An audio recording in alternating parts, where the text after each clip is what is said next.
How you doing? My name's Lou, and today I changed my rear springs and shocks on a 2001 Honda Odyssey. It's already done, but I could run through the procedure, show you what to do. It's not that bad of a job. It took me, I think, an hour and 45 for the first wheel and about an hour 15 for the second. But once you know what you're doing, it's a little easier. Anyway, these here are the old springs and shocks, as you can see, and they're out, and as my shadow gets in the way, along with the boots. Auto stores do not sell the boots. You got to get them from Honda. I think they were $23. Definitely get them because they're going to be destroyed when you take them off, and if you don't have any to put back on, you're going to be sorry. Anyway, besides jacking up the car and putting a support as a backup so you don't have a fall on you, first thing you're going to do, get this light in my way here, is take out this 10mm bolt and that 10mm bolt. This is the brake the wheel sensor. You just got to float that. Get back up here a second. This just floats up out of the way. Okay, so because this is going to drop down, and you have to have this off of that assembly. So all you do, you got to have a breaker bar. I forgot to mention that. This bolt right here is what holds the bottom arm on. Just take that one bolt out. You put another jack under here. Now I've got another 1.5 tons from Harbor Freight, the aluminum, low profile, which works out really nice for it. Okay, just put the jack underneath here to support it. Get some lift on it. Take out this bolt. Once it's out, you may have to grab it with a pair of pliers and tap the pliers to get it to pop out, and then lower the jack. This whole arm right here just falls down to the floor. All you have to do, and it's nice with a second person. I got the first one done myself, but the second one I called my neighbor. I was starting to get sore.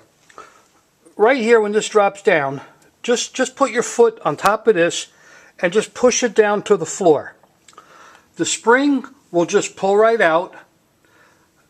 Make sure you mark which is the bottom, which is the top. It's easy to figure out. Put the new boots on and then just push the old one back in and then jack it up to where it lines up with this. Now, one thing when I jacked up, I noticed the swing arm here, on the driver's side, it tended to go toward the back of the car. So I had to put my foot up against it as I jacked it up to get it to line up to the holes. The passenger side was going to the front, so I had to hook a little rope on here and just pull on the rope as we jacked it up to get it to line up. But that's basically it. Put the bolt back in. You're done with the spring. The shocks are just as easy. First thing you do is take off the lower bolt right there on the shock. That's a nut. Just take the nut out and the washer and put it aside. Then what you do is take this one right here out. Now this one's going to be harder. This is what you're going to have to play with the breaker bar. For some reason, both of these was extremely hard.